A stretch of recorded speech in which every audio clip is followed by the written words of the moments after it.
Welcome to the All Hallows Eve Sweetie tag, because I'm British.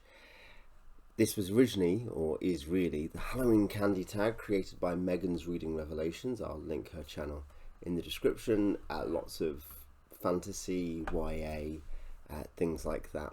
So I recommend you check her channel out. I was tagged by Mari at Book Reading Coffee Drinking, who's very angry and Scottish and has a really good channel with a lot of quite articulate reviews, which I really enjoy watching. So I'd recommend, if you're into that, you check that out too. We've got 9 questions. The theme is Halloween candy. These are pretty American candies on the whole. Some of them aren't, but we'll have some cultural commentary to accompany this as we go. I also know it's late. This is because Mari, in her infinite wisdom, put this up on Halloween itself, rather than at any reasonable time, so that she even said, oh, you could do it next year, which feels like I'm not going to remember by then. So we're doing it now. First, and I'll put this tag, like the details of the tag, in the description as well. Gummy Bears is the first question. A book where the characters have to get out of a sticky situation. Sticky situation. So Mari has something to do with bees or something. My book where characters have to get out of a sticky situation is Mythico Wood, because they're in a wood. So it's sticky. Milky Way Midnight, a book that kept you up reading through the night. So many. I'm a natural night owl. I read at night a lot. As a teenager I did. As a child I did. I'd read by street lamp light through the window. So this could be lots of books, but probably some of the strongest memories I have of doing overnighters to finish books excitedly was when Harry Potter and the Goblet of Fire came out, and I borrowed the first 3 because I think this was just a spare copy that had been dumped on, and I was like, oh, I'll read these, and I liked them enough that I polished off the first couple of books through the day, and that was fairly, trivial, and then got to Prisoner of Azkaban, which is a tiny bit longer, and pushed through that into the night, and then moved on to Goblet of Fire and read that overnight. So I read 4 in 4 days and nights, and increasingly went into the night of them. And I think it's probably fair to say from memory that I did that with each Harry Potter book thereafter overnight. I'm not the biggest Potter fan on an all-time ranking, but one of Rowling's great strengths is easy prose, easy, enjoyable prose. It's an underrated skill, I think, to be able to just write something that is pleasant to read, even if it's not always, in other ways, incredible to read. Third, caramel apple lollipop. So Gummy Bears we have in Britain. Milky Way Midnight, is that a funny kind of Milky Way? It sounds like a Milky Way that's not very milky. Is it dark chocolate? I'm not researching these. Caramel apple lollipop. Well, we know what caramel apples are. Are caramel apple lollipops just that on a lollipop? Or is it like a brand of flavoured things, like cola bottles in Haribo? I don't know. So anyway, caramel apple lollipop, your favourite middle grade or children's book. So when I was a child, I spoke like a child. Our middle grade, I guess, is at 7 or 8 to 12 or 13 as well. In that period, I didn't read comparatively many children or middle grade books. I did as a smaller child, but in memory, and this is all I can operate from, I don't really remember many that I thought, wow, this is amazing. I really liked Narnia. I really liked Lord of the Rings, which isn't middle grade at all. I mean, The Hobbit, I guess, is. But I have read more, probably middle grade, more recently for various reasons, reading to the kids sometimes. I've come to the bottom end of middle grade. But something I've enjoyed reading, for instance, Truckers by Terry Pratchett to them recently, which is middle grade. I mean, it's kind of tough. It's anywhere from middle grade to early YA, but it doesn't.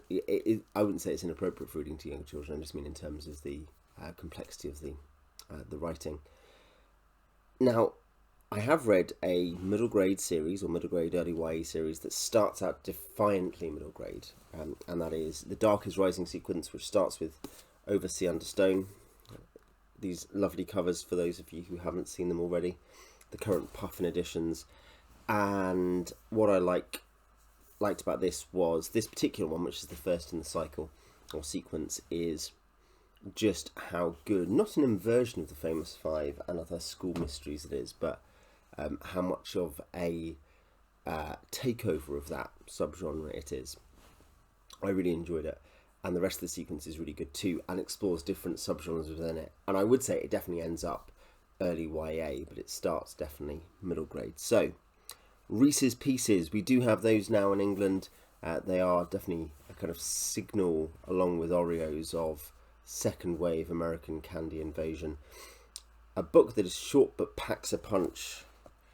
It'd be great if I had more boxing books, but here is a book under 200 pages, The Lion, the Witch and the Wardrobe.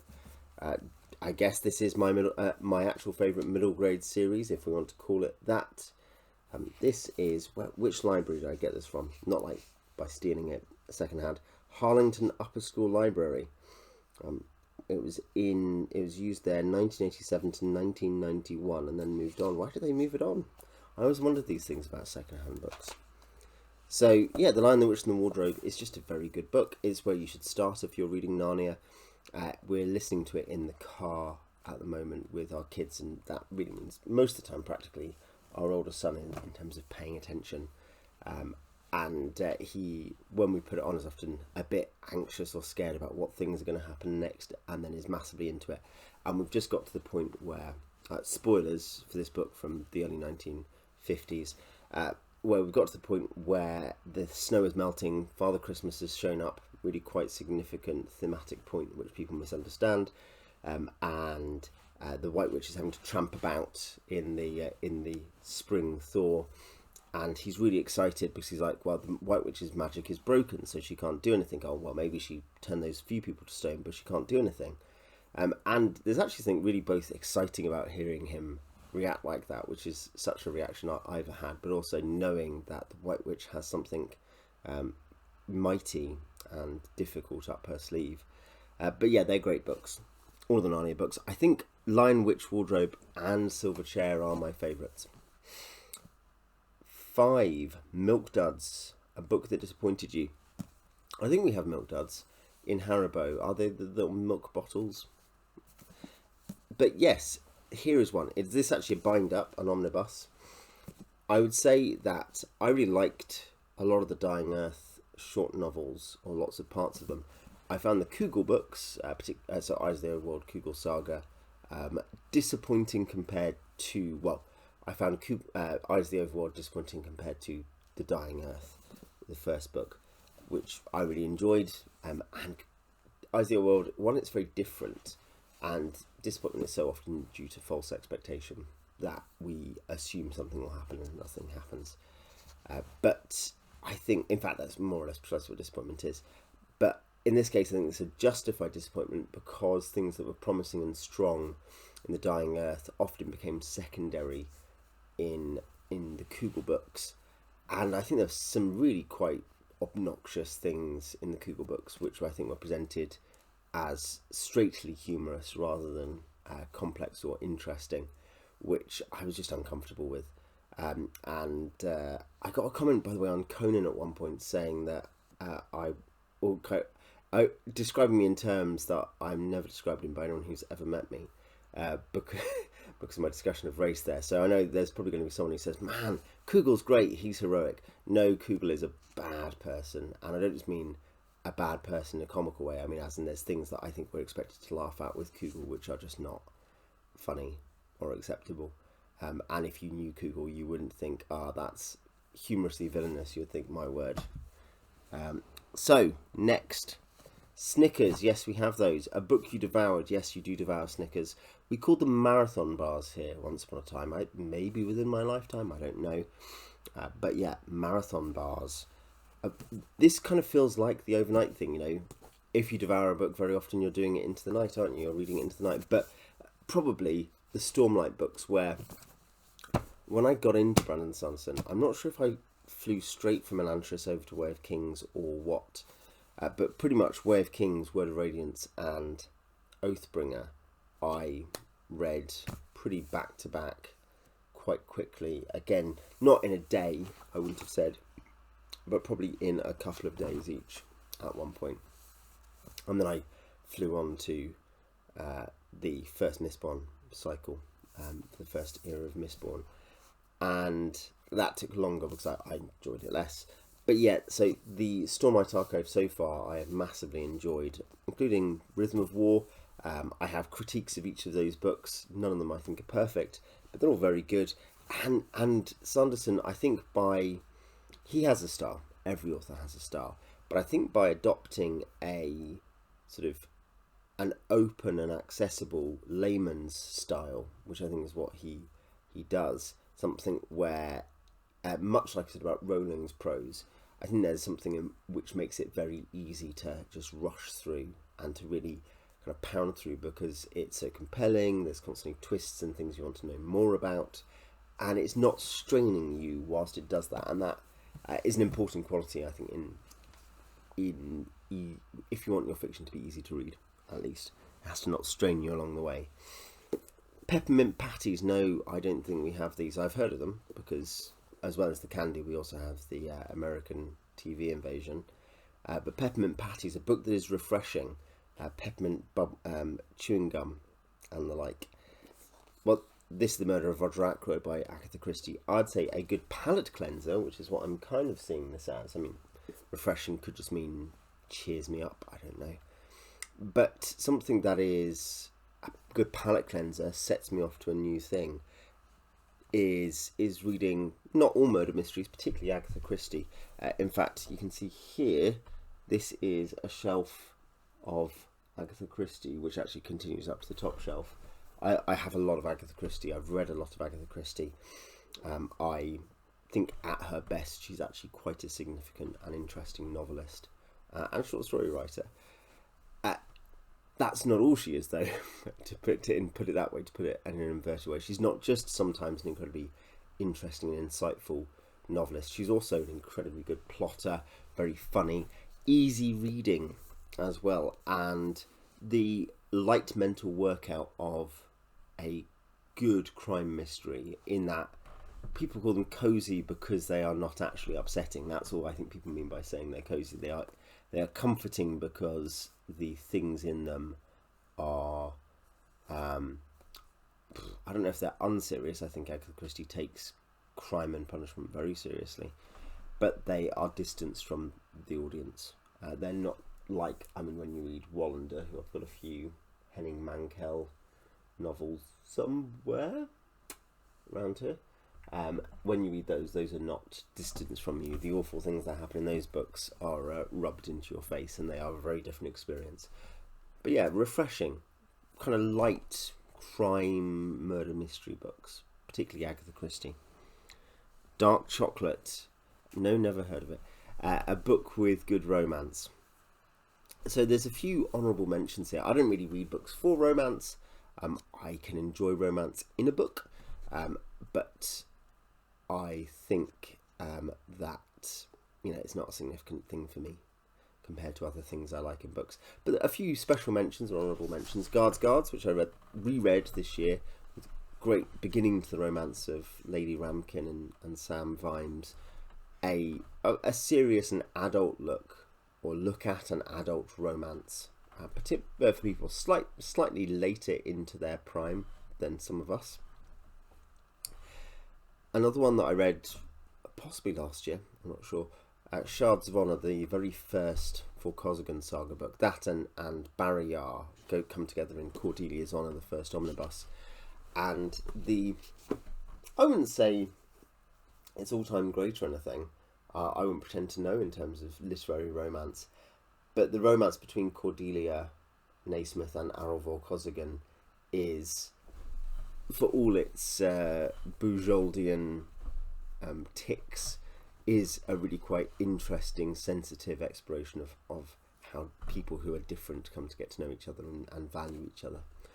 But I think the winner has to be, and I mean, it could be one of two books, but we're going to say Pride and Prejudice by Jane Austen. The other would be Emma. They're both, they're the archetypal Anglophonic romances, aren't they, in literature? That doesn't mean they are the only type of romances, but they are, the kind of sparkling wit, the moral seriousness about virtue, things like that, the kind of light style. That's the thing. The light style, heavy content, or deep content is the archetypal Anglophonic romance, and I don't know which romance out of that and Emma I prefer. I think I like Knightley more than Darcy, but that's because Knightley is a better man than Darcy in terms of the one unflawed hero, or fundamentally unflawed hero in Austen is George Knightley. But I think maybe infected by the BBC miniseries, there is something so, and there's never been an equivalently good Emma adaptation, even though there have been enjoyable ones. I think Darcy and Elizabeth has to be the one. I've read the core Austen several times, and I should really read some of the minutiae around the edges as well. Finally, this is the final proper question. The peanut butter taffy. Taffy, isn't that a Welshman? Is this a Welshman who's covered in peanut butter? I don't know. A special edition book you own. I don't really own any special editions, as in I do, but not really on purpose. On the whole, I just buy books. I see beautiful books that I want to own. I think, man, I'd love to own that copy of Dune. Oh man, the Folio Society has this beautiful book out. Oh, I saw this in a shop. But essentially, if I had that money, I could spend it on multiple books. And though I like aesthetically pleasing books, I like books in general more. And so I don't really own many special editions. I do have some Folio edition books, including some very nice vellum covers, but I wouldn't say any of them are so remarkable as to say, man, look at this amazing special edition book. I guess it would count for this, it would be a special edition. But here is one I do have, which is nice looking and kind of has, it's not really an amusing story. I'm going to set it up ahead of time as a funny story. I'm going to say it's a really funny story, and then it won't be, and that will be the joke, because humour, as Norm Macdonald said, humour is the unexpected, and when you expect to laugh at a joke and you don't, that's funny. But yeah, The Odyssey, Robert Fagle's translation. This is the deluxe edition. It is deluxe as far as I can tell, because it has a slightly textured cover. It has little flaps on it. It's not a dust cover, because it's actually technically... Is this a modern cloth bound? I don't know. It is a paperback. And it has cut pages that have not been... I don't know how to... Can you kind of see that? Yeah, you can see the unevenness of the cut pages. They've been cut from folio or whatever, and then left without any adjustments. So that I picked up a copy, took it to the desk, and was like, I would like to buy this book. And the staff member... But, sorry, this is one of the 10 best books in 1996. I didn't know Homer was active so recently. But yeah, the shop assistant looked and she was like, oh no, I'm so sorry, this obviously isn't in very good condition. I'll go and see if I can find another one. And she went and got another one that was exactly the same.